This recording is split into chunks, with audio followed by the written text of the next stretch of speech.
Good afternoon to all. Today we are going to start our new topic of paper 14, that is cooperative learning. Sehkari Adhikam. Cooperative learning, as the name suggests, stands for a learning process or learning strategy in which students are provided opportunity to learn by themselves in a group in a cooperative way.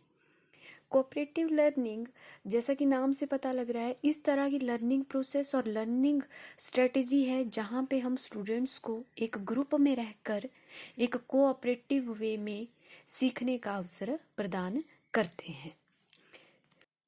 इसके regarding कुछ definitions हैं, जैसे कि Ross and Smith describe successful cooperative learning tasks as intellectually demanding, creative, open-ended and involve higher order thinking task. Ross and Smith ने कहा कि successful cooperative learning task वो task है जो इंटेलेक्चुअली डिमांडिंग है, क्रिएटिव है या ओपन एंडेड, जिसके रिगार्डिंग बहुत से व्यूज आते हैं, मीन्स क्लोज्ड एंड नहीं है, and involve higher order thinking task. Next है मर्सर एंड मर्सर।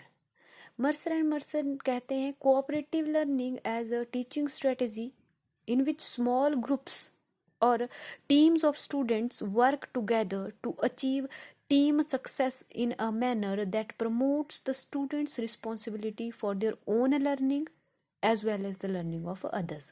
तो वो कहते हैं कि कोऑपरेटिव लर्निंग एक इस तरीके की टीचिंग स्ट्रेटेजी है जहाँ पे बच्चे एक ग्रुप में रहकर एक कॉमन गोल के लिए काम करते हैं और उनकी रिस्पॉन्सिबिलिटी होती है अपनी लर्निंग और साथ साथ में दूसरों की लर्निंग की भी रिस्पॉन्सिबिलिटी होती है। नेक्स्ट है जॉनसन एंड जॉनसन मॉडल। अब जॉनसन एंड जॉनसन मॉडल कहते हैं कि cooperative learning is instruction that involves students working in teams to accomplish a common goal.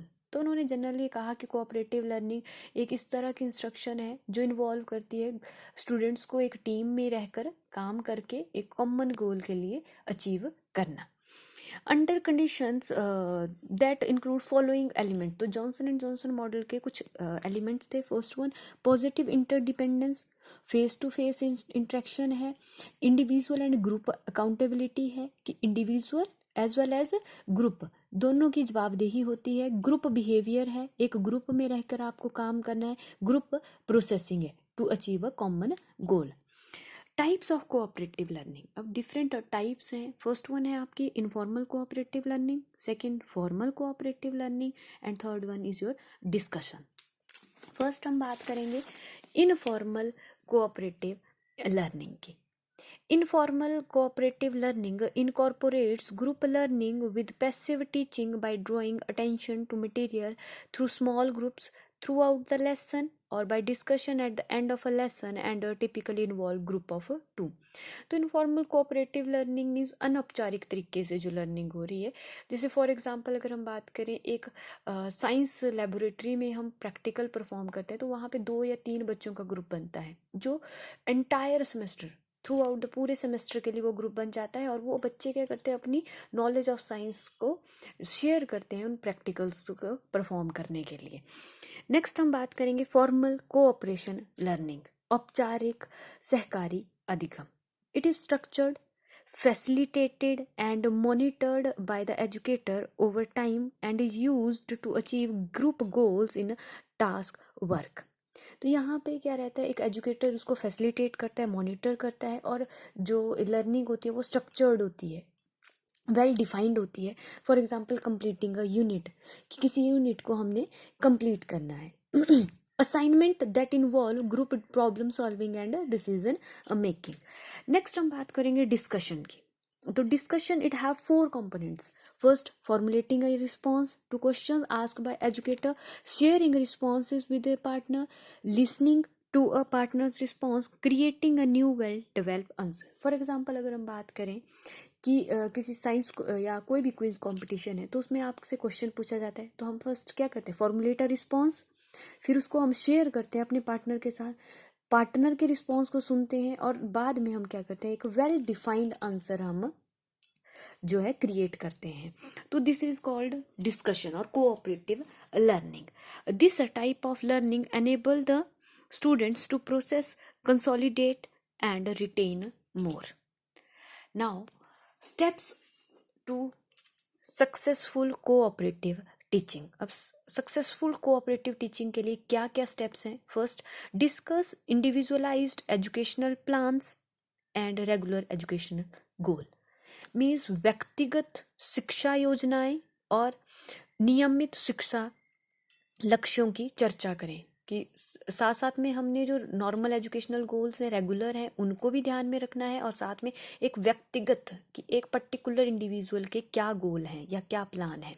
Next, formulate a unified plan of action. अब हमने क्या करना है कि हमने गोल्स को निर्धारित कर लिया, अब हमने formulate a unified plan of action, एक फ्रेमवर्क तैयार करना है, स्टेप बाय स्टेप हमने किस तरह से काम करना है. Next, establish rapport and comfortable relationship with each other. अब टीचिंग हमने करनी है तो फर्स्ट हमारे बीच में रिलेशनशिप जो है वो कंफर्टेबल होना चाहिए, एक गुड रिलेशनशिप होना चाहिए ताकि बच्चे भी क्या करें, कंफर्टेबल फील कर सकें. Fourth one, identify your teaching styles to create a cohesive classroom.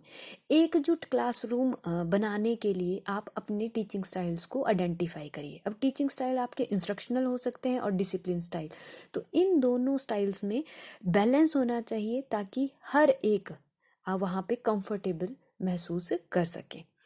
Fifth one, discuss strengths and weakness. अब make a list of strengths and weakness, likes and dislike of the teachers. अब आपने क्या करना है कि teachers जो एक group आपका जा रहा है कोऑपरेटिव टीचिंग के लिए, उसमें उनके इंटरेस्ट, उनके मास्टरी लेवल के हिसाब से आपने एक लिस्ट तैयार करनी है और जिसका जिस लेवल पे या जिस टॉपिक पे मास्टरी है वो उसी हिसाब से उसको प्रेजेंट करेगा. नेक्स्ट है model of cooperative teaching. Station teaching. Both the teachers are actively involved in giving instruction and the students rotate from one station to the next for learning new material. तो वहाँ पे station teaching में कि teacher एक particular place पे रहेगा, सिर्फ बच्चे रोटेट होंगे for learning new material. Alternative teaching. One teacher take a small group of students and provide instruction that is different than what the large group is receiving. तो alternative teaching के groups में हम divide करेंगे कि एक पूरी class कुछ और सीख रही है, सिर्फ एक ग्रुप वाइज कि आज first group, second group, third group, इस तरीके से हम ग्रुप वाइज वहाँ पे उनको हम एक नया टॉपिक इंट्रोड्यूस करेंगे. नेक्स्ट है आपका third one, team teaching. Models of cooperative teaching में थर्ड वन है आपका टीम टीचिंग. दल शिक्षण. Both teachers instruct on the same lesson with all the student present.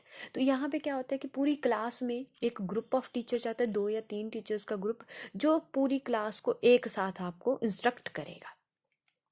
One teach one observe. एक सिखाएगा, एक ऑब्जर्व करेगा. मीन्स कि one teacher delivers instruction while the other observes students learning and assess students understanding and academic functioning. कि एक वहाँ पे आपको इंस्ट्रक्ट करेगा, दूसरा वहाँ पे आपको जज करेगा, ऑब्जर्व करेगा कि बच्चे कितना सीख रहे हैं या उनका अंडरस्टैंडिंग लेवल या एकेडमिक फंक्शनिंग कितनी ज़्यादा वो सीख सकते हैं या सीख रहे हैं, कहाँ उनको प्रॉब्लम आ रही है. फिफ्थ वन है आपका वन टीच वन असिस्ट. एक सिखाने के लिए, एक सहायता करने के लिए. एक teacher, one teacher would take the lead in providing instruction while the other moves around the classroom and assist students who may be struggling. कि वही कि एक टीचर क्या कर रहा है, वो इंस्ट्रक्शन दे रहा है, एक वहाँ पूरी क्लास में घूमेगा कि किसी बच्चे को अगर कहीं कोई प्रॉब्लम आ रही है तो वो वहाँ उसकी हेल्प करेगा. Sixth one, parallel teaching. The class is divided in half and the same material is presented at the same time by both the teacher. अब पैरेलल टीचिंग की एक बहुत बड़ी, जैसे फॉर एग्जांपल अगर हम बीएड क्लास की ही बात करें तो 200 स्टूडेंट्स के हम क्या करते हैं, सेक्शंस बनाते हैं और सेम टाइम पे अलग अलग टीचर उन सेक्शंस को टीच करते हैं सेम मटेरियल, तो वो है आपकी पैरेलल टीचिंग. नेक्स्ट हम बात करेंगे बेनिफिट्स ऑफ कोऑपरेटिव लर्निंग. अब कोऑपरेटिव लर्निंग के क्या क्या बेनिफिट्स हैं, क्या लाभ है, क्या ज़रूरत है कोऑपरेटिव लर्निंग की. तो फर्स्ट वन है एनहांसेस एकेडमिक परफॉर्मेंसेस. कि एकेडमिक परफॉर्मेंस को ये क्या करता है, बढ़ावा देता है. Enhance critical thinking. Critical thinking को इंक्रीज करता है. Improve social skills. अब एक ग्रुप में रह के बच्चा काम कर रहा है तो उसकी सोशल स्किल्स क्या हो जाती है, डेवलप होती है, इम्प्रूव होती है. नेक्स्ट है सेल्फ एस्टीम, आत्म सम्मान. The child feel successful and team work. तो जब एक ग्रुप में बच्चा काम कर रहा है तो उसको वहाँ पे ये नहीं कि मैं हार जाऊंगा या मुझे कम अचीव किया, तो वो जो भी है, चाहे प्रेज है, चाहे डांट है, चाहे उनको नेगेटिव रेनफोर्समेंट मिल रही है, चाहे पॉजिटिव, तो वो एक ग्रुप में रह के काम कर रहे हैं, तो उसके जो आत्म सम्मान है वो क्या रहता है, उसका इंक्रीज होता है। नेक्स्ट है पॉजिटिव एटीट्यूड। तो बच्चे का एटीट्यूड कैसा हो जाता है, पॉजिटिव, क्योंकि वह एक टीम में रहकर काम कर रहा है। Positive self image, they feel like they are a valuable member of group, क्योंकि उनकी जो सेल्फ इमेज, वो अपना जो आत्म छवि है वो एक पॉजिटिव आती है, क्योंकि उनको ऐसा फील होता है कि हम एक काम कर रहे हैं ग्रुप में, तो हम एक वैल्यूएबल मेंबर हैं, हमारे आइडियाज, हमारे सजेशंस सुने जा रहे हैं और हम एक साथ काम कर रहे हैं। तो जो अचीवमेंट्स होती हैं, क्योंकि वो एक टीम वर्क होता है, तो पॉजिटिव सेल्फ इमेज को इनकलकेट करने में भी आपकी कोऑपरेटिव लर्निंग हेल्प करती है। अब बेनिफिट्स तो हैं, बट अब कुछ लिमिटेशंस भी हैं इसकी। तो लिमिटेशंस क्या है? फर्स्ट वन है, it is a time consuming process. अब टाइम कंज्यूमिंग है क्योंकि एक ग्रुप में काम कर रहे हैं, वहाँ पे आपके पास एवरेज बच्चे भी हैं, बिलो एवरेज भी हैं, अबव एवरेज भी हैं, तो सब अपने लेवल, अपने एप्टीट्यूड से काम करेंगे, तो टाइम कंज्यूमिंग प्रोसेस तो है ये। An active instructor is required for its effective application. अब कोऑपरेटिव लर्निंग, हमने कहा कि कोऑपरेटिव लर्निंग तभी होगी जब कोऑपरेटिव टीचिंग होगी। अब कोऑपरेटिव टीचिंग तब होगी जब आपके पास इंस्ट्रक्टर जो है वो एक्टिव होगा, तो इसके लिए एक एक्टिव इंस्ट्रक्टर की ज़रूरत होती है। और limitation, cooperative learning is dynamic practice, ये क्या है, चेंजेबल प्रैक्टिस है, सो कई सिचुएशंस में ये फिट नहीं बैठती है। Teachers may challenged with resistance and hostility from students above average and by below average students, कि टीचर्स को कई बार प्रतिरोध और शत्रुता की चुनौती का भी सामना करना पड़ सकता है। क्यों? क्योंकि जो अबव एवरेज बच्चे हैं, जैसे गिफ्टेड बच्चे हैं, तो वो सोचेंगे कि हमारे तो टाइम वेस्ट हो रहा है, या बिलो एवरेज है तो वो क्या फील करते हैं, एम्बेरसमेंट है, उनका जो कॉन्फिडेंस लेवल है वो लो होता है बिलो एवरेज बच्चों का, तो उनको टाइम लगता है सीखने में। तो जब वो एक ग्रुप में काम कर रहे हैं तो कहीं ना कहीं टीचर को रेजिस्टेंस या हॉस्टिलिटी का चैलेंज या सामना करना पड़ सकता है। This is all for today, thank you.